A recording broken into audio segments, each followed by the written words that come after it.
सत्संग जैसा करो संग वैसा चढ़े रंग। जैसा आप संग करते हैं वैसा रंग चढ़ जाता है। कहते हैं खरबूजे को देख के खरबूजा रंग पकड़ता है। किसान भाई जो माली हैं उनमें ये बात मशहूर है।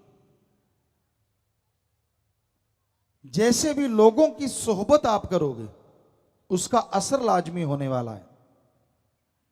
आप जुआ नहीं खेलते, पर रोज अगर जुआ खेलने वालों के पास बैठते हो तो क्या पता आपका मन कब ललचा जाए। यार ये तो काम ही बड़ा आसान है, पत्ते लगाए नोट ही नोट। ये नहीं पता कि महाभारत का कारण एक जुआ भी था, वो ध्यान में नहीं। तो संग का रंग लाजमी चढ़ता है।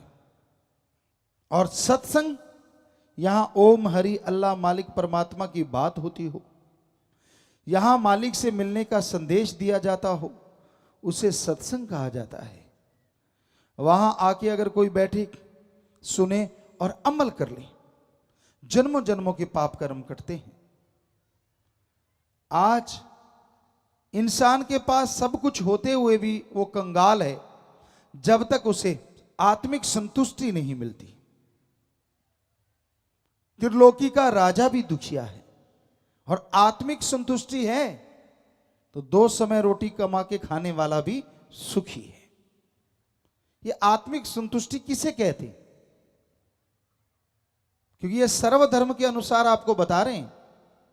आपके पास जो भी है, धन दौलत जमीन जायदाद जो कुछ भी आपके पास, उससे सुख लो और दो। यानी खुद के लिए बनाओ कमाओ और दूसरों को भी उससे मदद पहुंचाओ। जो आपके पास नहीं है उसके लिए मेहनत करो, टेंशन ना करो। इसी का नाम संतुष्टि है, इसी का नाम संतोष धन है। आपके पास कितना भी हो, अगर आप चिंता ही करते जा रहे हैं, टेंशन में ही जिंदगी गुजारते हैं, वो सब कुछ होते हुए भी न के बराबर है। आप दुखी रहेंगे, परेशान रहेंगे, गमगीन रहेंगे। यह जरूरी है कि जो आपके पास है उसकी खुशियां लो और दो, और जो नहीं है उसके लिए अच्छे कर्म, कड़ा परिश्रम, हक हलाल, दसा नवां दी किरत कमाई, हार्ड वर्क करके खाओ, मेहनत की कमाओ। ठगी बेईमानी भ्रष्टाचार कभी ना करो। संतों ने लिखा है, माया होई नागनी जगत रही डहकाय। माया होई नागनी और जगत रही डहकाय, जो इसकी सेवा करे उसको ही ये खाए। पाप जुल्म की कमाई किसी के घर में आती हो, बुरा ना मानना। ठगी बेईमानी भ्रष्टाचार बुरे कर्मों से कमाने वाला कोई सज्जन बैठा हो, यह कमाई जैसे जैसे आएगी वैसे वैसे घर से प्यार मोहब्बत, सुख शांति, शारीरिक तंदुरुस्ती चली जाएगी। हमने देखा है बड़े बड़े राजा महाराजाओं को, सत्संगे करी, लोग आए, अच्छा संगमरमर लगा हुआ है, करोड़ों अरबों रुपए का जायदाद है, लेकिन वो नशा कर रहे हैं दिन रात, कुत्तों के एसी लगाए हुए हैं। हम नहीं कहते कि ना लगाओ, जितने मर्जी लगाओ, लेकिन बुरा हाल इसलिए है क्योंकि घर में औलाद नहीं है, ना बेटा है ना बेटी है, सुन्ने महल हैं, बुरा हशर है, तड़फ रहे हैं, व्याकुल हैं। तो कबीर जी के ये वचन, माया होई नागनी जगत रही डहकाए, वो याद आ जाते हैं। संत ये कभी नहीं कहते कि पैसा ना कमाओ, कमाओ। हिंदू धर्म कहता है कड़ा परिश्रम मेहनत की करके खाओ। हिम्मत करे अगर इंसान तो सहायता करे भगवान। इस्लाम धर्म कहता है हिम्मते मर्दा मददे खुदा। सिख धर्म कहता है दसा नवां दी किरत करो, वंड के छको तो वाहिगुरु साथ दिंदा है। और इंग्लिश फकीर कहते गॉड्स प्रेयर करो और हार्ड वर्क करो। मेहनत से नहीं रोकते, पर किसी के मुंह का निवाड़ा छीन के अगर खुद के मुंह में डालोगे तो वो अमृत नहीं, धीमे जहर का काम करेगा और आप दुखी परेशान बीमारियों से घिर जाओगे। इसलिए मेहनत की करके खाने में बड़ा आनंद है, बड़ी लज्जत है। आपको एक सच्ची बात सुनाते हैं। बहुत पहले की बात, दिल्ली साइड की बात। एक बादशाह था जो हक हलाल मेहनत की करके खाता था। एक नौकर उसने रखा था, बाकी तो जो नौकर थे वो रियाय प्रजा के लिए उसी खजाने में से सब चलता था। पर उसका अपना जो पर्सनल नौकर था उसको वो तनख्वाह देता था, 2 अशरफियां 4 अशरफियां। तो एक बार उस नौकर के घर से पैगाम आया कि आपकी बेटी की शादी करने वाली है, आप आइए, बादशाह सलामत से पैसा लेके आइए, धूमधाम से शादी करेंगे। अब उस सज्जन ने, पता था, घर वालों को तो पता नहीं था, उसने सोचा मेरी 3-5-6 महीनों की तो तनख्वाह अभी बकाया है, अब मुझे फकीर ये राजा क्या देगा, चलो फिर भी राजा है तो इसी का सब कुछ। उसने राजा से कहा, हे राजा, हे महाराज, मेरी बेटी की शादी है, आपके पास तो बहुत सामान है, तो आप मुझे पैसा दीजिए, मैं जाके शादी करूं। बादशाह कहने लगा, तू तो सब जानता है, तू मेरा नौकर है और मेरे पास इतना पैसा नहीं है, मैं कुछ अशरफियां कमाता हूं और तेरा मैंने पहले भी नहीं दिया, मैं कोशिश करता हूं तुझे कुछ दे पाऊं। देखा तो सोने की 2 अशरफियां। बादशाह कहने लगा, ये मेरे पास बकाया है, ये तू ले जा। अब नौकर बादशाह के सामने क्या बोले, चुपचाप अशरफियां ले लिया, चल पड़ा। दिल में बड़े उतार चढ़ाव, अच्छे महाराज की सेवा कर रहे हैं, इतने बड़ा राजा, इतना बड़ा महाराजा, और दिया क्या, सिर्फ 2 अशरफियां। बादशाह कहने लगा, है तो ये 2, पर हैं ये मेरे खून पसीने की कमाई, तू लेके जा, मालिक ने चाहा तो बरकत होगी। तो वो चला गया नौकर। 1 दिन 2 दिन, काफी दूर था, तो जाते जब उस जाने लगा तो उसने सोचा, और तो इसका क्या करेंगे, कुछ ले भी नहीं सकते, क्यों ना यहां से अनार वगैरह ले लें, जो कि और जगहों पे नहीं होती। उस एक बीच में जो राज्य आया उसमें से उसने अनार ले लिए, चल पड़ा अपने देश की ओर, अपने मुल्क की ओर। तो वो 2 रातें 3 रातें गुजार के जब एक जगह पहुंचा तो वहां अनाउंसमेंट मुनियादी हो रही थी कि बादशाह की, उस एरिया का जो बादशाह था, उसकी बेटी बीमार है और अगर कोई अभी अनार दे सकता है तो बादशाह उसे मुंह मांगा मोल देगा। वो आदमी कहने लगा, भाई कहां है आपका राज दरबार, मुझे लेके चलो। कहता, तू क्या कर देगा? कहता, मैं बादशाह की बेटी को ठीक कर दूंगा। बादशाह के दरबार में पहुंचे, कहने लगे, जी ये लड़का कह रहा है कि मैं बादशाह की बेटी को ठीक कर दूंगा। कहने लगा, बादशाह सलामत, मैं कोई जादूगर तो हो नहीं, आपने अनाउंसमेंट की अनार चाहिए, मेरे पास अनार है, अगर मैं वहां बोल देता कि अनार है तो मैं यहां नहीं पहुंच पाता, अनार जरूर पहुंच जाते, क्योंकि वो नौकर या जो अनाउंसमेंट कर रहे थे छीन के मेरे से ले आते। तो मैं जानता हूं, मैं भी बादशाह का नौकर हूं, तो मैं आपके पास आ गया हूं, ये लीजिए अनार। ये अनार, उस एरिया में अनार दूर दराज तक नहीं थे, और वैद्य ने कहा था, हकीम ने कहा था, 2 घंटे में अनार आता है, दवाई दूंगा, बेटी बच जाएगी वरना नहीं। तो दवाई बनाई गई, बेटी को दवाई दी और बेटी वाकई में गजब हुआ, ठीक हो गई, उठ के बैठ गई। बादशाह बड़ा खुश हुआ, कहने लगा, तू अनार लेके क्या कर रहा था और किधर जा रहा था? तो उसने अपनी सारी बात सुनाई, जी ऐसे ऐसे मैं तो फलां बादशाह का हूं नौकर और ऐसे ऐसे शादी है, तो मैं अनार बच्चों के लिए लेके जा रहा था। उसने अपने बादशाह की निंदा नहीं की कि मुझे सिर्फ 2 अशरफियां थी। कहने लगा, अच्छा? कहने लगा, जी। कहने लगा, फिर ऐसा करो, रथ लेके आओ बड़ा, मेरे वाला रथ लेके आए, सारा सोने से भर दो, मोतियों से भर दो, हीरे से भर दो, और इसको एक बग्गी दो, घोड़सवार दे दिए चारों तरफ, घर छोड़ के आओ और ये सारा सामान मेरी तरफ से अपनी बेटी को तोहफा दे देना।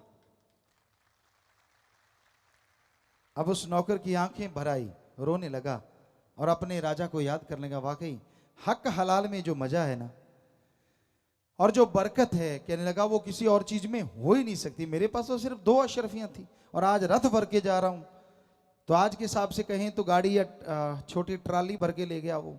और लेके किसके गया? सोने की अशरफियां, हीरे मोती, लाल जवाहरात। तो आप क्या सोचते हैं ये तभी होता था? अब भी हमने अपनी जिंदगी में राजस्थान में रहे, वहां देखा जो मेहनत की हक हलाल की करते हैं उनका पैसा बड़ा ही फलता फूलता है, अपनी आंखों से देखा है। तो इसलिए ठगी, बेईमानी, भ्रष्टाचार से ऐशो आराम आ जाएगा, बड़ा साजो सामान आ जाएगा, पर हम आपको यकीन दिलाते हैं आत्मा का चैन, घर की खुशियां और आपसी प्यार मोहब्बत कम कम कम होता चला जाएगा। इसलिए टेंशन ना लो। थोड़ी कमाते हो फिर क्या हो गया? खाने पीने के तो सही है, पहनने को सही है। अरे मालिक देने वाला है, आप मेहनत करते जाओ, मालिक के गुण गाओ, मालिक आपकी झोलियां जरूर भरते जाएंगे। वो तो पत्थरों में जान दे देते हैं, आप तो इंसान हैं। तो भाई ये है धर्मों का सार। तो आपको शुरुआत की, ऐसे ही सारे धर्मों की चर्चा करेंगे। धर्मानुसार हमने खुद प्रैक्टिकली प्रभु की कृपा से धर्मों के ऊपर चल के देखा, क्योंकि चलना ज्यादा जरूरी है दिखावे की बजाय। आप बुरा ना मानना, क्या आप में कोई यहां सिर्फ आदमी बैठा है? नहीं, कोई आदमी नहीं है। हर आदमी के साथ कोई ना कोई धर्म का नाम जुड़ा है। अकेला नहीं, कोई लाल है, कोई सिंह है, कोई कुमार है, तो कोई ना कोई तो नाम है ना जी। बिना नाम के तो आप नहीं है, बिना सरनेम के, यानी आपके साथ धर्म का नाम जुड़ा है। फिर आप बताइए हमारे किस धर्म में लिखा है ठगी मारो, बेईमानी करो, भ्रष्टाचार करो?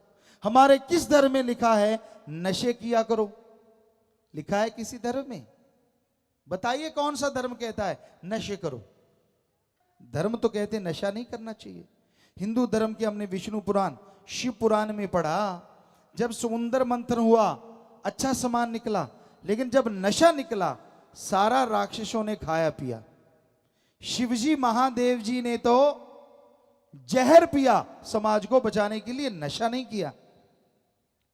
सोचने वाली बात। श्री गुरु नानक देव जी महाराज को बाबर बादशाह ने भांग दे दी। बड़ा गुस्सा आया उनको और बोला कि मर्दाने रबाब बजा। और फिर क्या गाया? पोस्त पंग अफीम मद, नशा उतर जाए प्रभात, नाम कुमारी नानका चढ़ी रहे दिन रात। पोस्त, भांग, अफीम, शराब, शाम की सुबह सुबह की शाम उतर जाती है, ये तो गंदगी भरे नशे हैं। अरे नशा करना है तो अल्लाह वाहिगुरु राम के नाम का करो। एक बार चढ़ गया इस जहान तो क्या अगले जहान में नहीं उतरेगा। इस्लाम धर्म में शर प्लस आब, शर माने उर्दू फारसी में शैतान और आब माने पानी। अल्लाह की इबादत करने वालों, शराब शैतान का पानी है, नशे खाना है, करना मत, पीना खाना मत, वरना की गई इबादत खाक में मिलेगी, दोजक में जलोगे। ईसाई धर्म में लिखा है वो नशे कभी ना करो जो गॉड से दूर करें, गॉड्स प्रेयर का नशा करो जो गॉड के करीब करे। तो सारे धर्मों में नशे तो मना है। जरा सोचिए, पूछिए अपने आप से, आप जिस धर्म के कपड़े पहनते हो, जिस धर्म के चेहरे पे आपने निशानियां रख रखी हैं, क्या वाकई उस धर्म के काम भी करते हो? अगर करते हो तो आप नशा नहीं कर सकते, ठगी बेईमानी भ्रष्टाचार नहीं कर सकते, किसी का हक मार के नहीं खा सकते। ये धर्मों में शरेआम सभी धर्मों में मना है। तो भाई आज का युग कलयुग है। काल समय को कहा जाता है, लेकिन रूहानियत में काल नेगेटिव पावर को कहा जाता है, बुराई की शक्ति, बुराई की ताकत। और अच्छाई की ताकत को कहा जाता है दयाल, ईश्वर, ओम, हरि, अल्लाह, गॉड, राम, देवा, बहुत से नाम हैं। तो आप अगर धर्म के कपड़े पहनते हो, धर्म के चिन्ह रखते हो, तो आपसे हाथ जोड़ के विनती है, जो भी आपका धर्म है सिर्फ कपड़े उसके ना पहनो, उस धर्म को मान के देखो, हम गारंटी देते आपको खुशियां जरूर आएंगी। लोग पता क्या कहते हैं? हम धर्म को मानते हैं पर धर्म की बात को नहीं मानते। मजा तो है ना, धर्म को मानो लेकिन धर्म की बात को उससे भी ज्यादा मानो, फिर देखो आप कैसे नजारे लूटेंगे और जो उसमें लिखा है सब आपको जरूर मिलेगा। धर्म शब्द का मतलब है धारण करना, ग्रहण करना।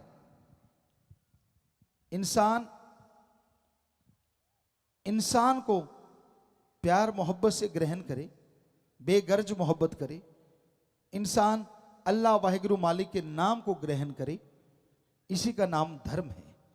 तोड़ना नहीं, धर्म का नाम जोड़ना है। तो इसलिए धर्म के कार्य करो, पीर फकीरों के वचनों पे अमल करो।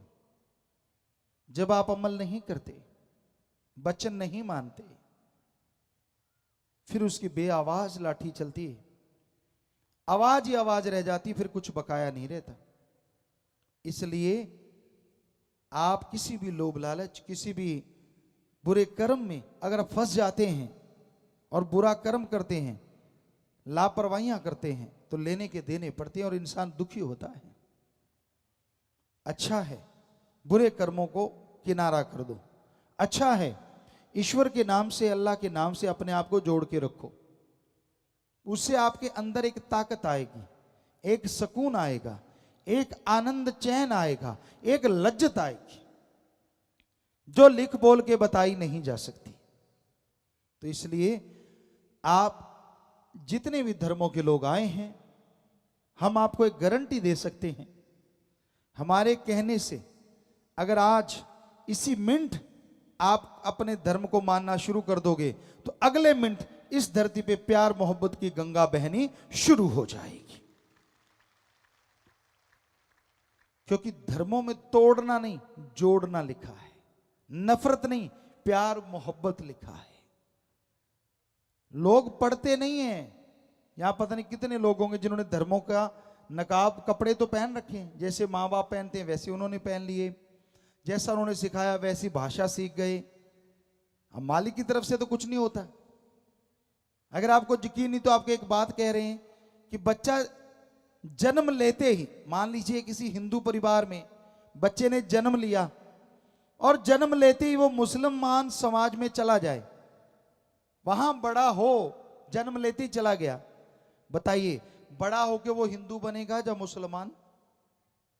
नेचुरली मुसलमान बनेगा, क्योंकि वही भाषा सीखेगा, वही खान पान सीखेगा। और ऐसे ही कोई ईसाई धर्म में बच्चा पैदा होता है और जन्म लेते ही सिख धर्म में ले आए, तो बताइए बड़ा होके वो ईसाई बनेगा? जी नहीं, वो सिख धर्म का ही बनेगा। यानी जन्म लेते ही बच्चे का कोई धर्म जात मजहब नहीं होता। मां बाप पहले गुरु होते हैं, जैसा बोलते हैं, जैसा खाते पीते हैं, बच्चा वैसा ही सीखता चला जाता है। यह सच है 100%।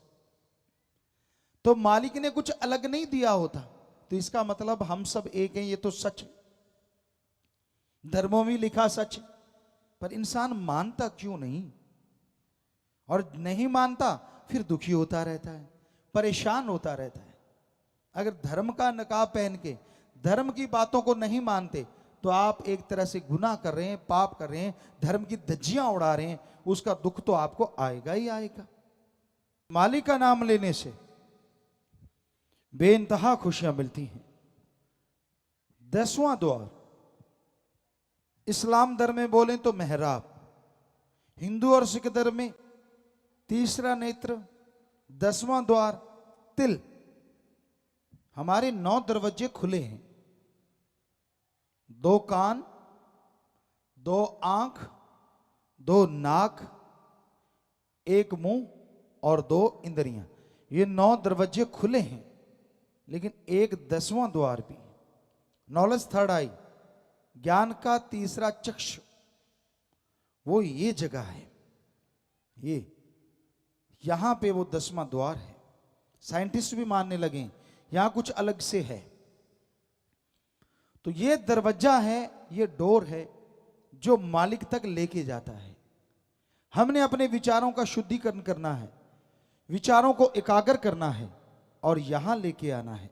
और जैसे विचार इधर आते हैं आपके दिमाग की सोचने की शक्ति आप डबल इस्तेमाल करेंगे। टेंशन कब होती है आदमी को? हमने मनोविज्ञान को पढ़ा, कोई ऐसी बात जो आप किसी को बता नहीं सकते, पर आपका दिमाग उसका कोई हल नहीं बताता, आपको कोई रास्ता नहीं मिलता, तो वो बात दिमाग के अंदर ही अंदर चलती है।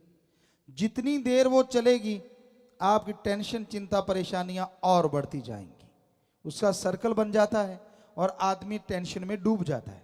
होता क्या है, जैसे प्रभु परमात्मा अल्लाह राम का नाम लेते हैं, आत्मा शरीर में सिमट के 10वें द्वार में पहुंचती है, तो सोचने की शक्ति डबल हो जाती है। और जिस समस्या का हल पहले नहीं मिलता था, जब दिमाग की शक्ति डबल हो जाती है, उस समस्या का हल आपको आपके अंदर से मिल जाता है और आप टोटली टेंशन फ्री हो जाते हैं, चिंता मुक्त हो जाते हैं। ऐसे काम करता है मालिक का नाम, और डोरे तागे ताबीजों से काम नहीं करता। तो भाई वो मालिक का नाम आप सबके अंदर है, दिमाग की शक्ति भी आपके अंदर है।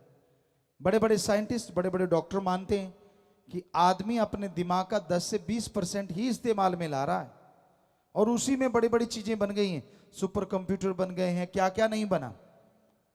तो इसको बढ़ाया जा सकता है तो मेडिटेशन के द्वारा। नासा साइंस केंद्र अमेरिका भी बोलता है कि आप मेडिटेशन करें तो आपका विल पावर बढ़ेगा, आत्मबल बढ़ेगा, उसके द्वारा सफलता की सीढ़ियां चढ़ते जाएंगे। आया नाम न जाना किया कुछ भी न कर गए, जैसे जुआरी पूंजी जुए में हर गए।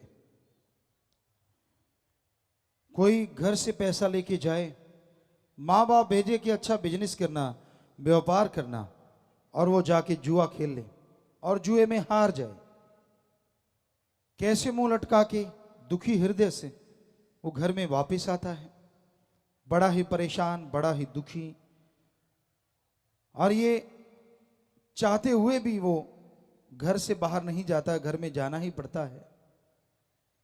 उसी तरह ओम हरि अल्लाह राम ने आपको कीमती श्वास रूपी पूंजी दी है, और काम वासना, क्रोध, लोभ, मोह, अहंकार, मन माया रूपी जुए में आप उसे हार जाते हैं, तो जब वापस जाना होगा शर्मिंदगी उठानी होगी, सजा भोगनी होगी, और जन्मों जन्मों के चक्र में आत्मा को, रूह को भटकना होगा। कीमती श्वास ईश्वर ने गिन के दिए हैं, लेके तेरे श्वास की रास। हर शरीर में प्रभु ने श्वास दिए हैं कि आपने इस शरीर में कितना समय लगाना है, इस शरीर में कितनी देर रहना है। लेके तेरे श्वास गिरास, वो समय आत्मा को शरीर में रहना पड़ता है, और जितनी देर आत्मा शरीर में है उतनी देर शरीर की कदरो कीमत। 2 साल के बच्चे के शरीर में से आत्मा चली जाए तो उसे दफनाना पड़ता है, वरना वो गल जाएगा, सड़ जाएगा, उसमें से बदबू आने लगेगी। और यही आत्मा 100 साल के शरीर में अगर विराजमान है, मौजूद है, वो शरीर भी बिल्कुल चलता फिरता है, लोग उसका सत्कार करते हैं, इज्जत करते हैं। यानी आत्मा से ही शरीर की कदरों कीमत है। ये तो अब बड़े बड़े साइंटिस्ट, बड़े बड़े डॉक्टर साहबान भी मानने लगे हैं कि ऐसा कुछ जरूर है इंसान के अंदर, जिसके जाने से इंसान का जिस्म खराब खत्म होता है, और जिसके रहने से मुर्दों में भी जान आ जाती है। ये रिसर्च किया गया, रिसर्च जारी है। अमेरिका में एक सोसाइटी है, आफ्टर डेथ अनुभव उनके हैं, तो ऐसा एक उन्होंने साइट बनाई हुई है। तो उसमें उन्होंने ये साबित किया है कि कितने लोग मरने के बाद जिंदा हुए, और सबने अनुभव यही बताए कि मरने के बाद एक लंबी सुरंग थी, सीढ़ियां थी, यहां से उनको ले जाया गया। या हिंदू धर्म में जो आता है कि जमराज या जमदूत लेके जाते हैं। इंग्लैंड की एक महिला बताती है, उस साइट पे आता है कि एक करूप आदमी, बहुत ही बदशक्ल आदमी झोटे पे सवार था, वो मुझे पकड़ के खींच के ले जा रहा था। और जब वो एक बहुत ऐसी जगह, या बड़ी रोशनी थी, बड़ी लाइट थी, वहां पहुंची, तो वहां बोला गया, अरे ये आप गलत को ले आए, कोई और है, वहां से मुझे छोड़ा गया तो मैं शरीर में आ गई। तो ऐसे ऐसे उसकी खोज की गई, जिसका नाम लिया गया कहीं और, उसकी उसी टाइम डेथ हो गई। तो साइंटिस्ट भी ये मानने को अब मजबूर हो गए हैं कि आत्मा होती है, परमात्मा है, रिसर्च किया जा रहा है। तो हमारे धर्मों में तो धर्म का मतलब ही भगवान, आत्मा और परमात्मा है, इसी पे आधारित है हमारे सारे धर्म। तो ये सच है, ये वास्तविकता है कि आप मालिक को पा सकते हैं, उसकी रहमत के काबिल बन सकते हैं, पर अगर आप ईश्वर का नाम लें, इन श्वासों को मालिक की याद। कर्म धर्म सब काल के दायरे, नाम बगैर काल सबको है घेर। ईश्वर के नाम के बिना आप कुछ भी कर लें, भगवान की खुशियां हासिल नहीं होती। कोई कहता अलग रंग के कपड़े पहन लो, सोचने वाली बात। अलग रंग के कपड़े पहनने से मालिक मिलता तो सारे उसी रंग के कपड़े पहन लेते और मालिक मिल जाता। कोई कहता मालिक को पैसा चढ़ाओ, पैसा डायरेक्ट इनडायरेक्ट किसी भी तरह से चढ़ाओ, पैसा देने से मालिक मिलता। तो यहां नोट बनाने वाली मशीन है, भगवान वहां होता, मंदिर मस्जिद गिरजाघर गुरुद्वारा में मालिक ना मिलता, क्योंकि वहां सबसे ज्यादा नोट बनते। भावना मालिक को पाने की चाहिए, पर जैसे आपकी अपने बेटे बेटी के लिए भावना है, जैसे मां बाप की अपने बच्चों के लिए भावना है, उस भावना जैसी भावना मालिक को पाने के लिए चाहिए। मालिक ना करे आपका बेटा बेटी है, आपसे दूर है, अचानक बीमार हो जाए, कोई एक्सीडेंट हो जाए और आपको पता चल जाए कि वो बीमार है, पर कितना कैसा है कैसा नहीं ये ना पता चले, तो आपकी आंखों से कैसे बेख्तियार अपने आप आंसू बहते हैं, क्योंकि ये मोह ममता श्रद्धा है आपके अपने बेटे के लिए, मां बाप के लिए।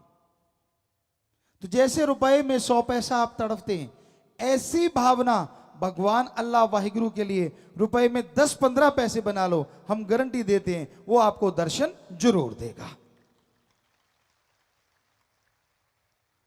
तो भावना का शुद्धिकरण करना है, भावना से ईश्वर को पाया जाता है, और कोई चीजों से मालिक नहीं मिलता। नाम का रास्ता सबके ही अंदर, सबके ही अंदर, देखे जो चल प्रभु बैठा बीच मंदिर। ईश्वर कण कण में है, जर्रे जर्रे में, गॉड इज एवरीवेयर। ईश्वर कण कण में है, जर्रे जर्रे में अल्लाह ताला, ये सारे धर्मों में लिखा है। इसका मतलब वो कण हमारा शरीर भी तो है, तो मालिक हमारे शरीर में है। पर मालिक को पाया कैसे जाए, वो रहता तो शरीर में है। उसको पाने के लिए जैसे धरती में से पानी कैसे निकालते हैं, सरसों तिलों के तेल कैसे निकल आता है, दूध में घी समाया है, सब चीजें लेने के लिए विधि है, वैसे ही हमारे अंदर से मालिक को प्रकट करने के लिए एक विधि है, जिसे हमारे हिंदू धर्म में कहते गुरु मंत्रा, नाम दीक्षा, इस्लाम धर्म में कहते कलमा, इंग्लिश फकीर कहते method of meditation, the gods words, और सिख धर्म में कहते नाम शब्द। उसका अभ्यास करना होगा, तो अंदर से मालिक को देखा जा सकता है, उसकी प्राप्ति की जा सकती है, और जब अंदर नजर आएगा तो बाहर भी वो कण कण में, जर्रे जर्रे में नजर आने लग जाएगा। हमें मालिक क्यों देखना चाहिए? आप किस लिए दौड़ते हैं सारा दिन, सारी रात?